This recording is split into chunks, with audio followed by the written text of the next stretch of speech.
Bonsoir, en ce début de soirée de fin d'été, toujours dans la région de New York. Ce soir, on va commenter une bouteille de vin corse. C'est une propriété qu'on avait déjà commentée avant sur notre chaîne, le domaine du comte Abatucci. Et donc, pour ceux qui ont vu ces vidéos, ça va peut-être vous rappeler quelques souvenirs. Et donc, c'est un vin que j'ai eu le plaisir de déguster sur place il y a un peu plus d'un an en Corse, au domaine, au restaurant qui est affilié au domaine et qui est tenu par le frère de Jean-Charles. Donc, et ça s'appelle Le Frère. Je crois qu'on en a déjà discuté et je vous ai montré quelques photos. Et c'est un vin qui nous avait tous frappés extrêmement. Et donc, j'en ai acheté sur place et depuis, j'en ai trouvé ici à New York. Ce qui a aussi été très, disons, très agréable comme surprise. Et donc ça, c'est un des vins que j'ai trouvé ici, c'est un 2015. C'est dans le domaine Abatucci, qui est quand même devenu un des domaines phares de la Corse. C'est un peu au sud d'Ajaccio, du côté sud, dans la moitié sud de la Corse, dans des arènes autour de collines granitiques, pas beaucoup d'élévation, environ 150 mètres. Ils ont vraiment une insistance et une concentration sur les cépages autochtones, disons, ou les cépages locaux. Donc même ce vin-là, c'est un vin blanc, c'est un assemblage de 6 cépages, dont Vermentino, que tout le monde connaît, et 5 autres, bon, que je pourrais vous nommer en les lisant sur leur site, mais bon, on peut les écrire dans les commentaires, mais je ne sais pas si les gens les connaissent. Mais donc, c'est quand même un mélange différent, un assemblage très spécifique.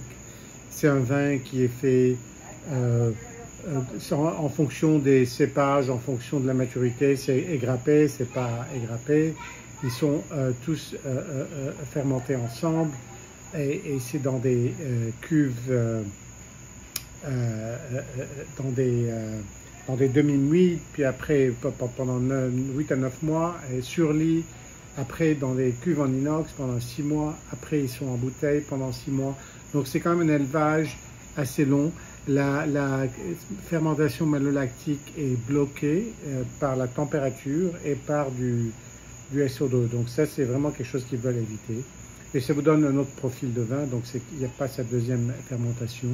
C'est un vin, d'après mes souvenirs, qui était très intéressant, un peu exotique, qui a quand même des... On va le voir ensemble, donc je ne vais pas trop dépasser, disons, le sujet. Et donc voilà, c'est un 2015. C'est des vins qui vieillissent pas mal, en fait, qui vieillissent bien. Et donc, j'ai pas de crainte là-dessus. Dès que je l'avais débouché, il y avait un petit peu de brette, disons, mais bon, ça s'évaporait très vite. Et là, c'est une couleur quand même très limpide, très claire. Le vin est filtré, mais il n'est pas collé. Bon, ça se voit peut-être dans la couleur, mais vraiment, ça c'est aussi que j'avais vu, que je revois dans les photos que j'avais prises il y a un an, une couleur extrêmement claire, extrêmement limpide, extrêmement aussi très claire. Et donc là, on est... Ah, c'est vraiment les choses qui me rappellent, c'est un peu de brioche. Il y a de la salinité, donc un peu ce côté mer, coquillage de la Corse, bien que ces propriétés ne soient pas vraiment en bord de mer. Mais pas mal de salinité et brioche, un peu de fruits exotiques, un peu floral aussi, un petit peu comme un congrieux, disons, peut-être un peu de jasmin, un peu de violette. C'est vraiment tout un cocktail de sensations qui me revient là et qui nous avait tous époustouflés à table au restaurant.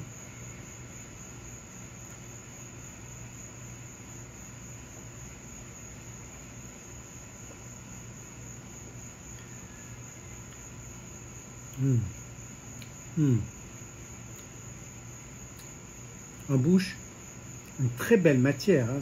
Vraiment ça se mâche et ça vous remplit de partout, ça a du corps, une bonne acidité, pas beaucoup, mais quand même assez. Donc c'est pas votre acidité du chardonnay qui est quand même cinglante.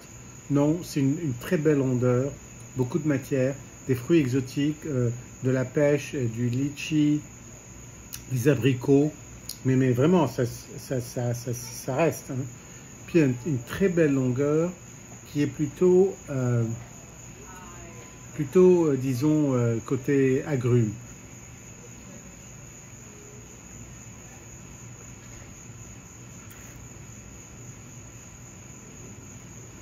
Pas mal de minéralité aussi en bouche. On sent plus autant la salinité, le coquillage, tout ça, c'était vraiment plutôt au nez. Mais ce qui vous reste en bouche, c'est cette espèce de matière, pas croquante, mais disons comme la chair d'un fruit bien mûr. Vraiment, c'est un vin extraordinaire parce que on trouve pas ça souvent. C'est quand même un vin assez unique et c'est ça que je trouve extraordinaire. Je suis très content de pouvoir le trouver de temps en temps aux États-Unis parce que bon, c'est quand même des vins qui sont difficiles à trouver parfois, les quantités ne sont pas énormes, qui sont un peu trop chers pour des vins qu'on ne connaît pas. Mais bon, je crois que le nom commence déjà à se faire connaître et ça va nous faciliter la tâche à nous, les collectionneurs. Donc, santé et à très bientôt.